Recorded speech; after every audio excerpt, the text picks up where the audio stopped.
तो आज मैं वो सारे एक्शंस आपको सिखाऊंगा जो हमें चाहिए दिन भर में घर में बात करने के। Yes sir. तो मम्मी आपके कमरे में आएंगी तो मम्मी बोलेंगी बेटा जागो। जागो, सबसे पहले यही एक्शन होगा जागने का। अब जागने को इंग्लिश में क्या कहते हैं? Wake up. Very good, wake up.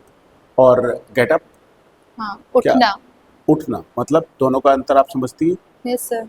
जैसे मुझे एक्सप्लेन कीजिए। सर जैसे अगर मैं सो रही, मेरी आईज क्लोज है, तो मम्मा बोलेंगी वेक अप, तो मतलब मैं अपनी आईज ओपन कर लूंगी। राइट और अगर गेट अप बोलेंगी तो मतलब मैं बेड से उठ जाऊंगी, कि मतलब बेड राइट छोड़ देना राइट। तो मम्मी नॉर्मली बोलेंगी कम ऑन बेटा वेक अप, ये आपका नाम है। लगाएंगे यस। मोहिनी, बेटा वेक अप। Yes sir. अब मान लेते हैं कि आपने करवट वरवट बदल ली, हम्म। तो मम्मी को ये तो पता लग जाएगा कि she has already woken up, ये Yeah. जाग गई है। अब मम्मी कहेगी बेटा आंखें खोलो, ओपन योर आइज।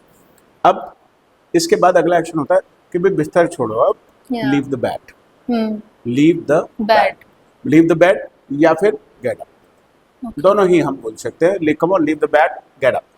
अब गेट अप इतना विस्तृत है कि कहीं भी किसी से खड़े होने के लिए कहें तो भी हम गेट अप कह सकते हैं। भाई हर बार स्टैंड अप नहीं कहेंगे, कम ऑन गेट अप।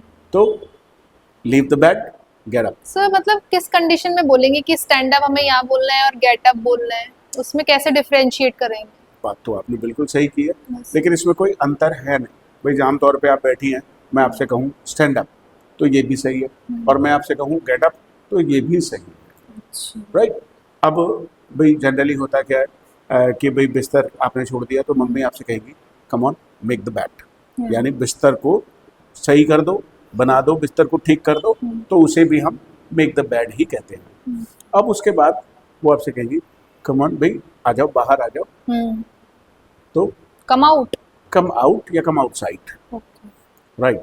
अब बाहर आने के बाद बैठ जाओ, sit sit down. sit down or yeah sit on the sofa or sit on the chair, जहाँ हाँ, पर भी आप जैसे भी बैठो। बैठना। हाँ, बैठ गए।